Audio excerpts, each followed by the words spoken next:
All right. Welcome back, everyone, to another deep dive. You know how this works.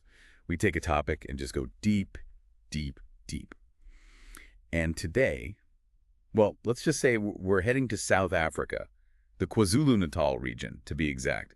We're diving into the amazing cultural heritage of the Zulu people. Yeah, the Zulus. I mean, I feel like most folks have heard the name, maybe from a history book, maybe a movie. Right, right. Like Shaka Zulu. Everyone knows Shaka Zulu. Exactly. But there's so much more to their story than just, warriors and battles. That's kind of where we're going with this. Like, what truly makes their culture so vibrant, Yeah. beyond the surface level stuff? I'm excited. And I do think that's one of the coolest things about doing these deep dives. Yeah, we might have heard of the Zulu, but this is our chance to really get into it. Like, where do they come from? What's their environment like? Well, that's actually a perfect place to start because the Zulu people's story is super intertwined with their environment. I mean, KwaZulu-Natal is a seriously diverse landscape. What do you mean? Okay, so picture this. You've got these lush green hills, right? Rolling down to meet the Drakensberg Mountains. But then you also have the Indian Ocean coastline. So it's like mountains, valleys, coastline, all in one. Whoa, so many different types of landscapes. Yeah, and that diversity has really shaped their identity. Makes sense. Okay, so we've got the landscape, but now I'm thinking about, like, the actual Zulu kingdom. The history books don't lie. They were fierce warriors. Totally. I mean, the Zulu warrior, that image, it's iconic. Right. It's almost like the first thing you think of when you hear Zulu. For sure. But you got to remember, the Zulu warrior isn't just a figure from history. Okay, I see what you're saying. Oh, Like, it's not just a stereotype. Exactly. They're still a vital part of Zulu culture today. Like, they have a super important role in ceremonies and rituals, keeping those traditions alive. So it's like a living, breathing part of their culture. 100%. And of course, there's the visual aspect, the shields, the spears, all that. Speaking of visual, I've always been fascinated by the Zulu beadwork. It's incredible. So detailed. Oh, yeah, the beadwork is mind-blowing. But it's way more than just decoration. It's like each bead, each color, each pattern, they all tell a story. Really? So it's like a whole language. Exactly. Think of it like this. Let's say a young woman is making a beaded necklace for a warrior, right? A red bead might symbolize his courage, while a white bead represents the purity of his intentions. Oh, so deep. So each bead has a meaning. Yeah. It's how they communicate. You can tell someone's social standing, their clan, even send personal messages all through beadwork. I had no idea. And what about those headdresses? They're so elaborate, like works of art. Right. Those headdresses are central to a lot of their ceremonies, and they carry a lot of meaning, too.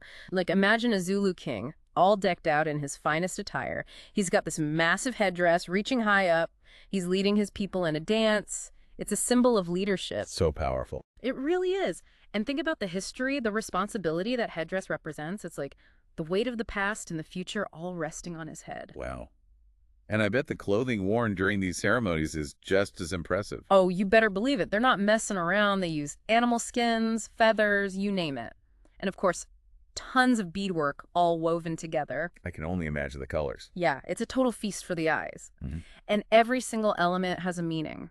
Like a warrior in a leopard skin, it symbolizes strength and agility, qualities of a leopard.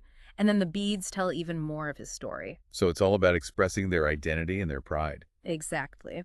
Okay, so we've talked about the ceremonies, the warriors, but what about everyday life for the Zulu? Yeah, that's what I was just thinking. Like, what's it like beyond those big events?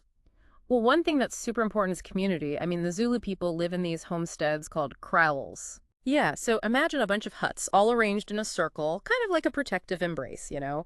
And they're often enclosed by a fence made of thorns. Thorns. Ouch! Yeah, it's a protection.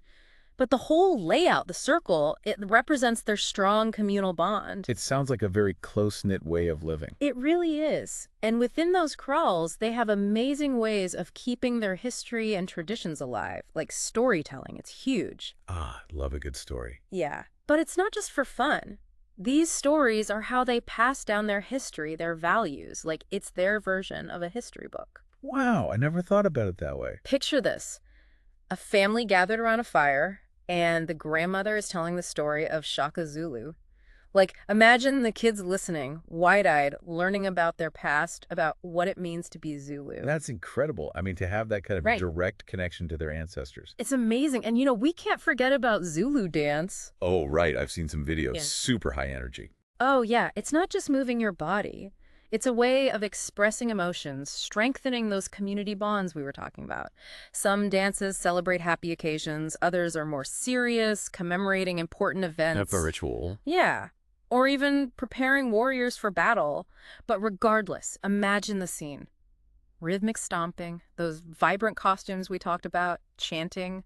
It's It's powerful. like the whole community coming together. Exactly. I feel like this deep dive has been such a journey. I mean, we've learned so much about the Zulu culture, the warriors, the ceremonies, the beadwork, the crawls, the storytelling, the dancing. It's a rich tapestry for sure. Yeah. But as we wrap up here, I gotta ask, how do cultures like the Zulus, with their rich history and deep traditions, how do they manage in the modern world? You mean with all the changes happening? Exactly. Like, how do they hold on to their identity while also, adapting? That's a really great question. And honestly, I think it applies to so many cultures around the world. For sure. Well, to everyone listening, I hope this has sparked your curiosity about the Zulu people. Yeah, go check out some images, watch some videos, even listen to their music. It's truly a vibrant culture. And, let us know what you find interesting about the Zulu. We'd love to hear your thoughts. Thanks for joining another deep dive. Until next time.